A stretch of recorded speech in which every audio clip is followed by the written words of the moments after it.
everyone, and welcome to another episode of Read and Write with Natasha. So, today we have with us a sailor author. His name is Paul Trammell, and he lives on his sailboat and is currently in Panama.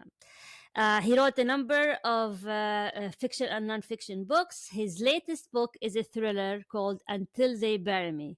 He's also the host of two podcasts, Offshore Sailing and Cruising with Paul Trammell, and Dream Chasers and Eccentrics. Wow, Paul, how is life in the boat? Oh, it's wonderful. It's a dream. I'm living my dream out here for sure. I I enjoy it. know. I know, like I'm so jealous. I want to be on that boat. So, thank you for joining us today, Paul. And of course, my first question is going to be about the boat. So, how long have you been living on the boat, Paul? I bought this boat in 2019, right after I sold my house. So I sold my house first, and then went boat shopping. And I've been living full time on this boat since October of 2019. So almost 4 years now. Oh, wow. What made you decide to live this, unconventional lifestyle, just, quit living in a house and live on a boat? Well, I was in a stage of my life when I was just changing everything. And, it all started in 2015 when I quit drinking. I used to be a big time partier. I drank beer, I drank a lot and I smoked a lot of weed, and I was a musician. I was in a band. I was chasing a different dream at the time. And it just got to be too unhealthy, too much. My life was kind of going downhill. And I got sober and I just changed everything about my life. And uh, sailing became a substitute for all the partying and all the good times. And I just got really hooked. I had a different boat at the time. I bought a smaller sailboat, and I spent 2 months with it in the Bahamas, and I loved it. After 2 months, I wanted more. I was wondering if I was going to be worn out and ready to go back to land and tired and dirty and beat up, but I wasn't. I felt great. And I remember thinking, like, yeah, I could live like this. And that just started the dream. And as soon as I figured out how to how to put all the pieces in place, I pulled the trigger. It only took about 1 more year. That was in 2018, the Bahamas trip. And within a year, I had renovated my house, sold it, sold my boat, quit my job, and was driving around in my Suburban looking for a boat, looking for a bigger boat to live on. And I found Windflower up in Massachusetts and bought her and ended up in the Bahamas. And I've been I've been to the Bahamas, Florida, up the East Coast, to Canada, to Newfoundland, to Panama, Jamaica. Uh, I'm just checking out this whole part of the world here, going anywhere I want to go. Do you live alone? Yes, Do you yeah. have friends and family visiting, or it's only you? No, nobody's come to visit me on the boat yet. They've all Okay. got their own lives. They're all busy. My brother and sister both have kids, and they've got busy lives. And my parents have come out to see the boat a few times and have been on it. And I took my sister and her family sailing on my other boat once. But no, I'm just out here by myself doing my own thing, and really enjoying it. Does it You ever know, get lonely? no, I don't get lonely. Um, and when I want to be around people, if I'm at anchor, there's always other people around, almost. And sailors are very uh, friendly and social, and you can just take your dinghy over to someone else's boat and introduce yourself and make a new friend. It's pretty easy, and we all communicate. We all end up communicating via social media. And here in Panama, for instance, I'm in Bocas del Toro. There's a lot of other boats that are here for the entire hurricane season, so we all get to know each other. We surf together and spearfish together. And uh, but I Ah. but I prefer being alone a lot of the time, and being a writer. It's ideal. I have all the time. I never have to ask someone else to leave me alone or to be quiet. It's always quiet on the boat, and Yeah. run podcasts. And I'm also recording audiobooks. I need silence a lot of the time. Ah, Um, fun. so, so being on a boat solo is ideal for that. And I actually enjoy sailing solo. It's really a huge adventure. Every time I go somewhere, it's just me in the boat. Everything's up to me. I'm responsible for everything. I'm accountable for everything, and it's always peace and quiet. And when things get ugly and scary and rough, I don't have anyone else to think about. I don't have to think about someone else's safety or or deal with, I mean, I just deal with life better by myself. That's what it comes down to. Yeah, I hear you. Any pets? Do you have any pets on the boat? No, no, I had a Okay. dog. I had a dog for 13 years, and when he passed, I thought, okay, now if I really want to do some serious traveling, I can. And it wasn't too much long after that I started sailing. People have dogs Mm, on boats, and some people have cats, yeah. but it's a big deal. You have to go to shore to walk your dog a I few times a day. That's a big deal when you live on a boat. I don't go to shore. I don't go to shore more than once a week usually. I Most of my see. time in the water. My recreation is in the water. I spearfish and I surf. Those are my two main recreations, and Ah. I don't need to go to land very often. Oh, fun. Yeah. So now I want to talk about being a writer on a boat. And you said that you enjoy the silence, you need to focus. So how is being on a boat influenced your writing, and do you include being a sailor in your I know you wrote a nonfiction book as well, but in your fiction book, do we see lots of sailors, lots of sea stories, or how does that affect your fiction? Well, let's see. I've written three novels, and I'm working on a fourth. One of the three that I've already published, called The Gold Box, is about a sailor. So absolutely influenced. That book is sort of a fictionalization of my time in the Bahamas one year. I'm always looking for treasure when I'm spearfishing, of course, like you would. Ah. I've never found anything, Yeah, that's well, but why yeah. wouldn't you? You're down on the bottom of the What kind Pacific, of treasure? What kind of treasure would you find, like you're looking for? gold. Yeah, Like gold from and silver. ancient, like Yeah, from from ancient pirates. times, from pirates. Oh No, from wow. pirates. Yeah, I mean, I'm in the Caribbean. There were a lot of there was a lot of gold moving through here. Um, when back in, let's say, the 15, 16, 1700s. Uh, I mean, basically, the Europeans were looting the gold of South America, and they were moving it through here back to Europe. And Oh wow. so there's a lot of shipwrecks in the Caribbean because there's tons of reef, and there's a lot of places where pirates head out. In fact, right next to me right now is a place called Bluefields, where the pirate Blauvelt used to hide out. So the Caribbean's full of places where full-time pirates lived and stayed, and they would attack boats and steal the gold and do what they did with it. But a lot of gold ended up on the bottom. So there are a lot of real treasure hunters. I'm not a real treasure hunter, but there are a lot of real treasure hunters in the Caribbean, and they do find large amounts of gold. So I'm always looking. That's my point. I'm always looking because why not? So of course, being a writer, I think up scenarios, and it's an interesting question. What do you do if you're spearfishing, especially with another person, and you Okay. find a piece of gold? Right away, you have to decide if you're going to tell that other person, right? Because if you tell them, now they know about it, and once two people know about something, then potentially the whole world knows because it's hard to keep a secret. So there's a lot of questions about what happens when you find something and what you do about it, and that just started the ball rolling in my head for this novel, The Gold Box. Um, and then the novel I'm writing now is also about a sailor. This one brings up the question of what happens when you bring a stranger on board, and Ah. and you don't know them. Like in this book, a guy meets a woman because there's always people who want free rides on sailboats. There's Yeah.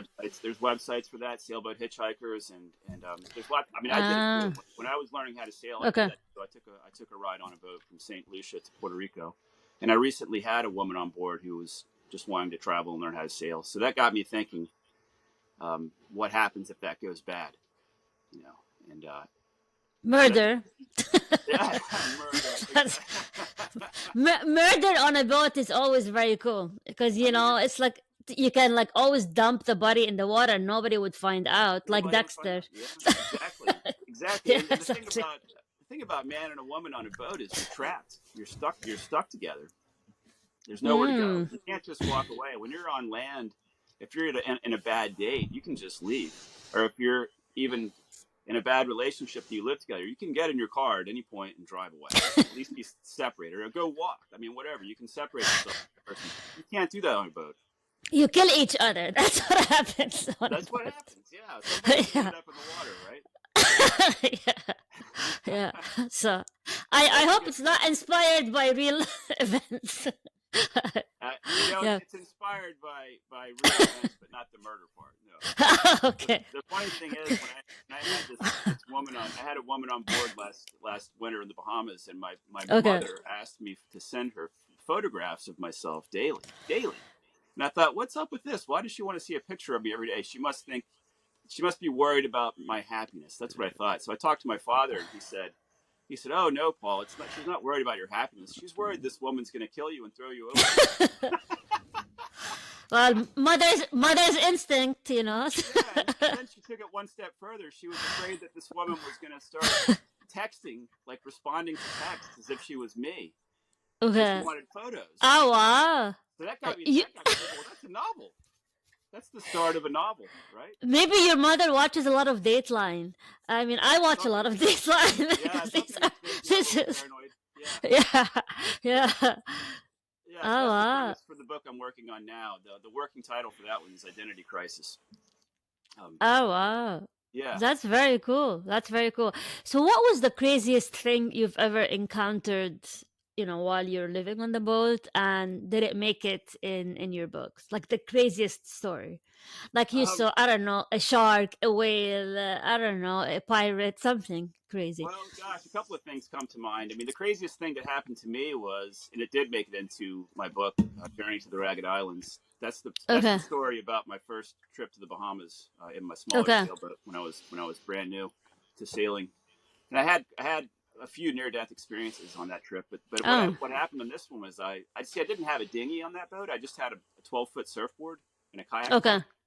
So it's Okay. basically like a large paddle board with a kayak paddle, and I would sit down on it and get around. And I got harassed by a giant shark once while on that board. I was Ah. sitting on a surfboard with a kayak paddle, and a massive oceanic whitetip, which is a species known to eat people, uh, just swam right up to me and bumped into the surfboard and dragged its head along the board, Ah, jeez. and then went away and came back and did that like three more times. So four times this big shark was dragging its head along the side of my. So what it was doing was it was basically sniffing and tasting the boat or the surfboard Okay. to see if it was edible, because that's what they do. That's what oceanic whitetips do. They investigate everything. That was terrifying. Um, and that was probably that was the scariest thing that's ever happened to me. But another story comes to mind when you said that. Here in Panama, a lot of us are here to surf, and this is Central America. Central America is kind of like the Wild West in a lot of ways. Okay. It's not quite as law and order as America. Um, Okay. the people are a bit more rough, a bit more, So anyway, there's one surfer here who's kind of crazy, and he doesn't like tourists, and he pulled a knife in the surf on one of my friends, tried Oh, to run him jeez. off, and literally had a knife. Like, nobody carries a knife when they surf. That's crazy. That's like really crazy. Okay. Nobody does that. I've never heard of Okay. anybody. Like, why would you Okay. carry a knife when you're surfing? It doesn't make any sense. So Okay. but this guy does, and he literally pulled a knife on my friend, and told him to go away. Like, he didn't want him surfing there anymore.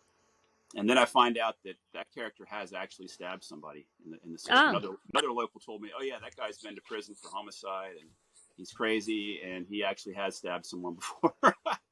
So Oh, wow. that's the craziest thing. That's the craziest story I've heard so far. But yeah, as far as What? sailing goes, it's all nature and peaceful and wonderful. And sometimes it's rough and uncomfortable, but it's rarely life threatening and terrifying. I've never What? encountered pirates. What about pirates? Do they still exist? I mean, the last time I heard of Yeah, pirates was the one from Somalia, and they made the movie about it. Was it with Tom Hanks? Was yeah, it that one? Yeah. Do they actually still exist? yeah, absolutely. I mean, a pirate, like in our minds, a pirate is a character in a Disney movie, but a pirate is just a criminal in a boat who Okay. robs you. So sometimes people get robbed at anchor. Like, one of my friends' boat has been broken into just a few months ago right here in Panama. And then you do hear stories about people at sea um, getting robbed while they're sailing. They can steal your boat, or they can, I mean, anything. Like, there's nobody to help you out there on the ocean. So anything can happen. Um, and people disappear off boats, and we don't know. No one knows why. But yeah, pirates do exist, and they typically exist around poor countries where people are desperate. So if you have a situation where a country is desperate and there are people in that country with boats, fishermen, then you have piracy. In fact, so right now, so we all kind of keep tabs on this. Right now in this area, nobody gets anywhere near Venezuela, and Ah, yeah, why? the country is just too desperate, and the people with boats are tempted to piracy. So, yeah, there's a pirate problem around Venezuela and also around Nicaragua. We all steer clear of Nicaragua right now. So if you're heading north from Panama, you got to go wide around Nicaragua. That that started after the last hurricane. So a few years ago, a Category 5 hurricane hit eastern Nicaragua, and it's already a poor area. So the hurricane did so much damage and devastation that you end up with a population of desperate people who have boats. And Oh, wow. if they're I mean, imagine yourself. You're desperate. You're poor. Your family's hungry. You're out in your boat, and you don't even have enough food to feed your family. And you see a sailboat, and the sailboat's pretty and nice, and it just represents wealth to you. It's going to be tempting. So Huh. people Uh, get tempted. how do you protect yourself? Do you have weapons on the boat? No, when I first started sailing, I had a gun, but it's just too difficult to travel through foreign countries with guns. Um, some countries are easier than others, but a lot of countries you have. I mean, all of them you have to tell them you have a gun, and then they want to see it or they want to take it and keep it while you're there, and then you can get it when you leave. So it's just too much trouble. And then you got to think about what are you really going to do? Like when you're offshore, yeah, someone tries to board you, you shoot them. Like I can see that. But what about when you're at anchor and someone comes on your boat at night to steal your outboard motor or something from your dinghy? Are you really going to shoot them? And if you do, what you're risking is a life in a foreign country's jail. Mm. You don't want to risk You, that. you can just scare them with the gun. Yeah, we all I well, mean, that's the other thing. You pull a gun on someone and don't shoot, they might have a gun and shoot you. So I that's don't know. true. I choose not to have one. But you know what? We all have flare guns, and a flare gun is a gun. It shoots a burning flare. Like Ah, it's a gun okay, too. okay. So there is that, but it's not something that is really an issue. I don't really go to dangerous places. Like I love the Bahamas. There's no need to have a gun there. Everybody's friendly in the Bahamas. Here in Panama, yeah, there have been some instances here that you need to know about, and we all kind of keep tabs on where it happens. We stay away from those places, and we kind of tend to stick together. Right now, I'm off by myself, but I'm in a safe place. I don't feel threatened here. Hmm. What do you eat on the boat? Okay, I eat a lot of fish because I spearfish. So Yeah, more yeah, often than that's what I not, was thinking. yeah, more often than not, dinner is either fish or lobster. Um, Here in Panama, there's grocery stores close by and an abundance of fruits and vegetables. So I'm always eating fruits and vegetables here. In the Bahamas, you better be bringing all your own food. There's definitely you're not going to find much in the way of fruit and vegetable there, and the food's all expensive. So when I'm going to places like that, I'll stock up on canned food and dried food. Rice, beans, granola, trail mix, oatmeal, canned fruit, canned vegetables, canned chili, crackers. Um, but staples for me are going to be oatmeal, trail mix, canned beans, rice. But here in Hmm. Panama, it's delightful. I'm eating bananas and pineapple for breakfast, and salads for lunch, Hmm. and fish for dinner. I'm eating very well. That's what I wanted to add. Yeah. So, and how does that affect your like health? Do you feel more energy? Like now you're in nature, you're Yeah, eating fish. I guess you don't eat much meat, right? Like red meat or yeah. I never buy red meat because yeah, it's expensive, and I don't feel the need to. I eat enough fish. I love fish. I mean, fresh fish yeah, is the best. Fresh fish is really good. It's hard for someone who doesn't know that to understand because fish once it's been a few days old isn't that good anymore, and if it's been frozen, it's just not that good anymore. It changes flavor a lot. Some fish in particular, for instance, tuna or mackerel, you need to eat them like the first day you catch them, maybe the second day, but after that, the flavor really changes. Other fish, not so Ah. much, but any fish is way better fresh than it is once it's been frozen or sat in the fridge for a few days. So How do you cook them? Like, do you when you cook on the boat, do you grill them, or like how? What do you do when you cook them on the boat? so I have a 3 burner propane stove with an oven, Ah, and okay, I typically just put the I typically saute some onions and okay, then some bell pepper and some tomato, and then I put the fish in there with that, saute it in a okay. pan, pan fried with some veggies and some rice. That's a pretty standard meal Yummy, for me. Yeah, yummy. yeah, that's what it Ah, was last night. It was gray snapper, and I started off with onions and then bell pepper, like red bell pepper next, and tomato and garlic, and then I put the snapper in there, and then I put some beans and rice that I cooked in coconut milk, which is delicious. All that together, it was mighty good. Yeah, fantastic. I mean, that's so I eat so better you now too. fish every yeah. So you fish every day. So like every day you go and you basically bring your dinner from the sea. I spearfish almost every day when the conditions are good for it. Sometimes I'll get a big fish and I won't need to spearfish for a few days, but Okay. I'm often I'm at least half the days. Like here in Panama, it's probably about half of the days I go spearfishing. When there's surf, I'm spending my time surfing. So there's this surf is seasonal here. So when the surf is on, my all my free time is surfing. But I can also catch fish with my rod and reel right off my boat. Ah, very cool. So sometimes, especially at night, I have a light that shines down into the water off the bow of the boat. I can just go forward and catch fish at night whenever I want to as well. So that's Oh pretty easy. wow. Would you ever go back to living in a house? It might happen someday, but I have no plans for that now. I like it too much out here. Yeah, I mean, I'll get. Yeah. I mean, who knows? Things always change. But but for now, no, I have no desire. I have a fear of having to go back to land. As a matter of fact, like I'm doing everything I can to make sure I get to stay out here on the water because this is the good life for me. What are you afraid of? Living in a house, having to get a job, uh, Ah, yeah, mowing the lawn. mowing Maybe the you lawn, know. just being stuck in the same house day after day, looking at the same, having to drive. All of what I really don't like about conventional living in a house is that you're completely cut off from nature. Uh, Yeah. Out here on the ocean, I'm surrounded by water. I'm surrounded by nature. When the sun goes down, it's dark. When the sun comes up in the morning, it's light. There's birds. There's fish. There's no roads. There's no telephone poles. There's no concrete. There's no other buildings. It's nature, and that's what makes me happy. So how do you sustain yourself? Like you live off your saving, or like how does that work financially? Well, I've written 10 books. They're all published and making money. I make a little bit of money Ah. from the podcasts, but yeah, mainly I'm living off writing right now.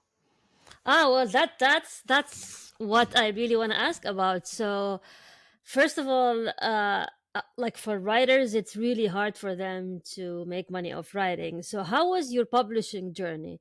Did you self-publish? Did you go through an agent? How did it go with you, and how are you marketing your books? I'm all self-published. I haven't even tried Okay. to get an agent yet. I mean, I think about that every now and then, but I haven't heard. I listen to a lot of interviews with authors on other podcasts, and I haven't heard anyone really say, "Oh yeah, definitely traditional publishing's the way to go." I hear a lot of people say, "I don't know, I'm traditionally published, but I still Yeah, have to do all my own marketing and that's true. That's blah true. blah blah." So I just don't really know if that's worth all the trouble. It seems like a lot of trouble too. So I've been, True. yeah. Yeah. I mean, how many cover letters do you have to write? It just seems Exactly. Exactly. it just looks like a terribly hard journey. So, and then the alternative is to spend one day, maybe 2 days on the computer and your book's published through Amazon, and you get to keep 60% of the royalties. Uh, that's always been what I've done. So it's Do you not hire that an difficult. editor? Did you hire an editor and cover designer, or how was the whole process for you? No, I haven't hired anybody yet for either of those two things. I always have a few people read my books Okay. um, to help me edit. And then, of course, I edit extensively myself. And then now I read out loud. Now the final step, like for Until They Bury Me, for instance, right before I published it, I recorded it as an audiobook, which meant I had to read it out loud. And Ah, you really catch mistakes that way. So that's my final edit is reading it out loud and recording it. Because you see every word, you see every comma, every period. But I always have friends help to edit, and that works fine. I still see typos in traditionally published yeah, books too, so that's true. it's That's not true. foolproof. Yeah, either way is foolproof. I've designed all my own covers except for the gold box. A friend of mine did that cover, and that's actually a really nice cover. But the rest of the So, covers I did. so how are you marketing these books? Like, I think marketing a book and convincing people to, swipe their credit cards and buy your book is really hard. I mean, I have a podcast, I have like a huge following on social media, but I'm still like, having a hard time selling a book because people would like and retweet and whatever and share, but when it comes to actually Yeah. buying the book, it's so what is your secret? Is it the Uh, fact that you're a sailor? People yeah. like I the don't. sailors? Gosh, I wish I knew the secret. I mean, I need to sell more books too. So all I do is, I mean, the same thing you're doing. Basically, I promote on social media. I have 2 podcasts, and I have a YouTube channel. I have a YouTube channel too. Yeah, Okay. the YouTube channel is all right, especially for the nonfiction. So, for instance, for Journey to the Ragged Islands, for that book, while I was writing it, I was taking video. So I was out on the boat on this to me an incredible journey from Florida to the Bahamas and through the Bahamas. I was brand new. I was not an experienced sailor. I was making mistakes. I was doing stupid things, and I was taking video the whole time. And I made a video series that went along with the book. And of course, that's pretty good advertisement for the book.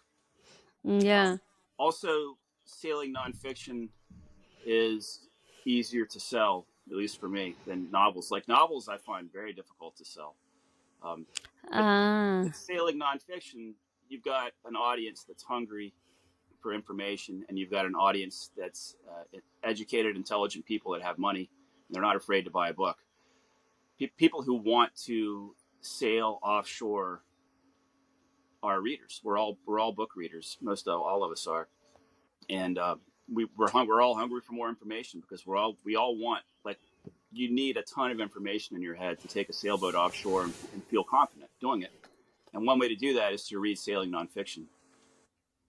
So that's more of Ah. a captive audience. Yes, those books are kind of my bread and butter.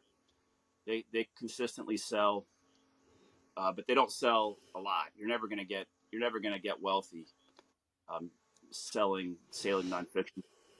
So I also write novels, and hope to move up to the next level through the novels. But you don't have a captive audience with novels. You've got a whole lot more competition. It's much more difficult. The audiobooks help. People tend Yeah.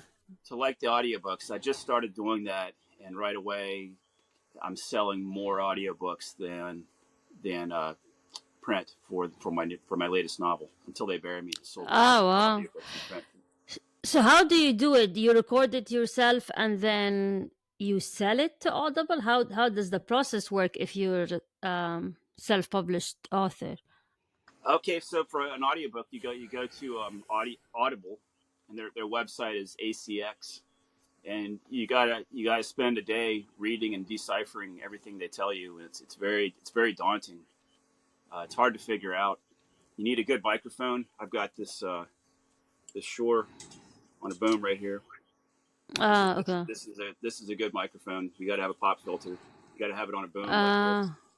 Ah, I see. I Okay. also podcast with it. The great thing about this mic is it's directional. You have to be right here for it to pick up anything. It doesn't pick anything up Okay. elsewhere. So it's good for, and that's what this is too. This is soundproofing behind me. This is my little studio. Ah, I It's see. blowing I on me. see. Okay. So anyway, yeah, you go through Audible. You go through their program. Um, you record each chapter individually.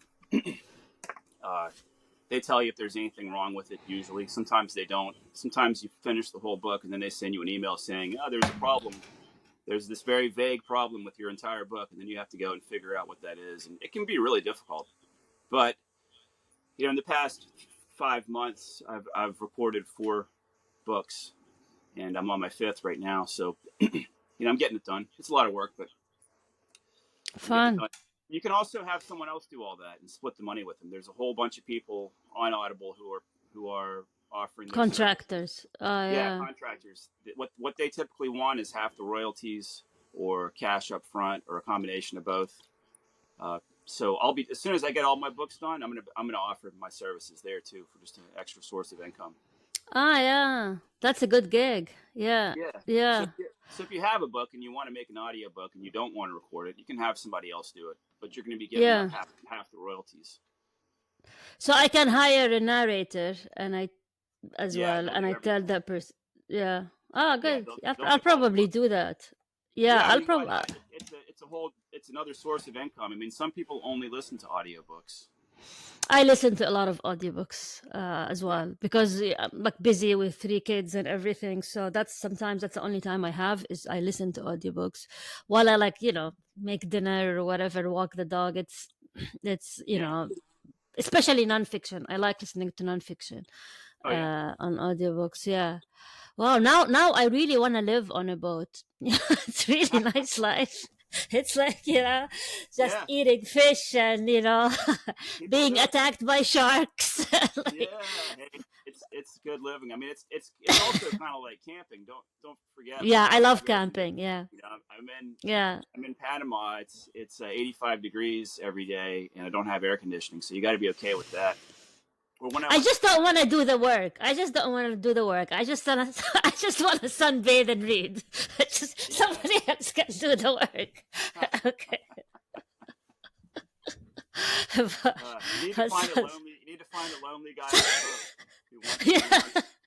who wants a wife Company. who's a writer with 2 kids. I know. That is funny. But yeah, so wow, this is fascinating.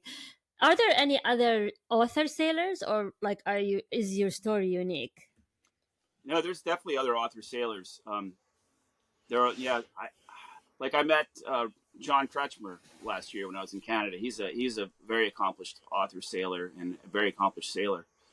Fascinating character. He's written some great books, and he's a great guy. And he sailed more miles than I'll ever sail. All he does is just sail laps around the Atlantic with paying customers. That's kind of his gig. He has people that pay to sail with him. He's that good of a sailor that he has people that pay to come onto his boat and sail from Bermuda to Canada, or and then to Oh, Scotland, and then to the Mediterranean, and then from there to the Caribbean. So I met him when I was in Canada. He was taking customers from Nova Scotia to Newfoundland, and then he went to Greenland from there, and then to Iceland, and then to Scotland. Um, so yes, hmm. there's a handful of sailor authors for sure that are doing it full time. He's the only one I've actually no I have I've met one other. I met Amy. I can't remember her last name. I met another author who lived on a catamaran, and she wrote romance novels. Female. Wow. Yeah, Romance she was novels writing on a romance novels. sailboat. On a Yeah, sailboat. That can get a bit dicey. Okay, sure. I think romance is huge. So it if you have is. a romance on a sailboat, she's probably Gosh, making a killing. Yeah. I know. Maybe I Um, should start writing romance novels. That's one of the biggest. I It's one of the know. biggest selling genres right now. Colleen Hoover is selling now more than the Bible, I think, more than Stephen King. It's Yeah, and it's crazy. she started as a self-published author, and then through TikTok she became huge. And I read few of her Yeah, books. They're quite good. I mean, I'm not really into romance, but they're entertaining and fun. So I would buy more of her books. Um, so so you said you use social media, right? yeah. Where do you think you get the most attention and most like the highest ROI on which social media? Where like you focus your attention on one platform and then you get, the highest the biggest result, which in your case is sales. Where do you think you get the biggest success on social media? I think it's been Facebook, but Facebook. Oh, but interesting. it might be YouTube because here's the deal: when I lived on land, I had good internet, and I made that video series Journey to the Ragged Islands, and then Journey to the Ragged Islands was a big seller in 2018, and that's what convinced me that I was going to be able to make a living writing books and sailing. Then I started sailing, and I didn't have good internet anymore, so I quit making videos. And then just recently, I got Starlink, and now I can make Mm, videos again because it takes a lot of bandwidth to upload a video to YouTube. With Starlink, it's no problem. And if you're at home on your computer and you have good internet, it's no problem. But trying to do it through the internet on your phone, it doesn't work. So so I'm back on oh, I'm back onto YouTube, and okay. because I think that was very very effective for me, especially with I sailing, bet.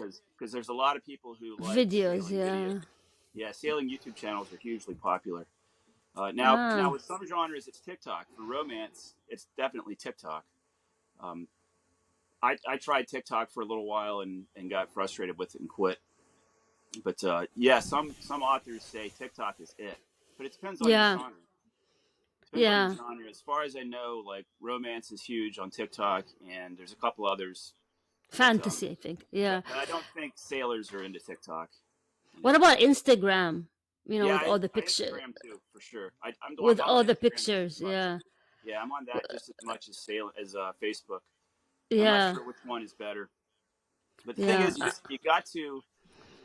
you got to get at to do everything you can to make people recognize you and your name and feel like they know yeah, you a little bit, because people, if they feel like they know you a little bit, then they're more apt to buy your book. Podcasting is huge.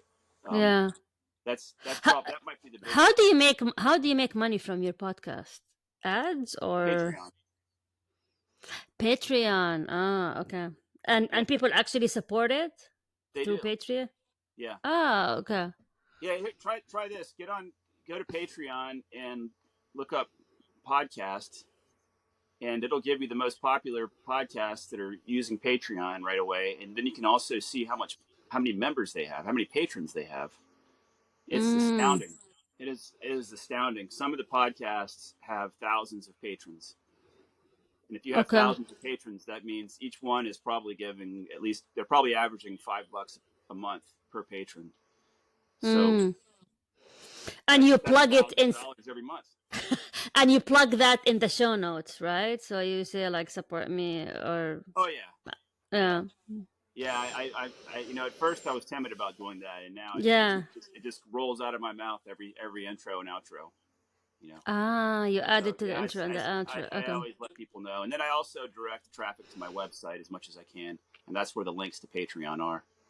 So I've Mm, got a website. okay. The website's also important for Wow. marketing books. So my website is not just my books; it's my books. It's my two podcasts. I've got a page that's all photographs of fish that I take underwater. Um, anything I can. Oh, a newsletter. I just started a newsletter. I have Wow, an you're author busy. an author That's why newsletter. that's Yeah, why you're not lonely on the boat. You're like you're very I'm working busy. every day. Yeah, I know. it's Yeah. fun out here, but it's a job. It's a full-time job. I think I spent 10 hours yesterday at work. Yeah, But I like also what's but it? I also got in the water and went spearfishing. So, and I watched the Yeah, sunset. like living the Margaritaville life. What was his name? He just Yeah, passed Jimmy Buffett. away. Jimmy Buffett. Yeah. So are you like living similar life like him? I guess so. I mean, I don't know what life Jimmy Buffett led. Now Margaritaville, no. One of the reason I'm here is because I quit Ah, drinking. so you don't, yeah, quit drinking. Yeah, So but there's no tequila on my boat for margaritas, but can be non-alcoholic margarita. You I can do could, that. yeah, yeah, yeah, yeah. I mean, a lot of people live like that. A lot of people who are retired, they come out here and they don't have a job, they don't have a project, and I don't know what they do to have fun, because like I need work, I need a project, even if I And was you're retired. still young. I mean, you're still young. I think you're still young to retire. No, I mean, Oh yeah, I'm not retired yet. I'm 52, yeah, but I'm yeah. I'm so I'm still working. Absolutely, I don't have. I don't have a big nest egg to retire on. I'm Yeah. building that. I'm building that now with my books. Ah, wow. Uh, That's very inspiring. I'm gonna go Google sailboats now. See how I'm gonna escape. I'm just joking. yeah. But yeah, but this been wonderful, Paul. Any final thoughts for the audience, for anyone who wants to quit the life here on land and write books on a on a Yeah. sailboat? Yeah. It's all about baby steps. Okay. You want it, if you want to do something, then dream about it and keep dreaming about it and start taking small steps. Make a plan and start taking small steps towards that plan. And eventually, it might take a few years, but anybody who wants to leave land and do something different, change their life 100% can do it. It just takes a lot of small steps. But once you Yeah, start that's making true. progress, you realize, wow, I'm really on the road to making this happen, and you get confidence. Each step builds the confidence, and eventually you're done, and you've sold the house, and you've sold the car, and quit the job, and you live on a boat, or whatever it is your dream is. And you can make it happen. Wow, that's inspiring. And best of luck with all your books. And I'm Thank you. actually really happy and inspired to hear that your books are doing well. Because many authors that I talk to, their books are doing okay, and it's inspiring to see that you're making a living off your books and you're self-published authors. So that gives other authors some hope. So thank you Yeah, very much, and best of luck, and stay away from all those sharks. Okay, I stay, will. Thanks for stay having me on, safe, Natasha. and the pirates as well. Okay, Okay, I'm avoiding them. yeah. Yeah, all right. All right. Thank you very much. And for anyone who's listening or watching, thank you for joining us for another episode of Read and Write with Natasha.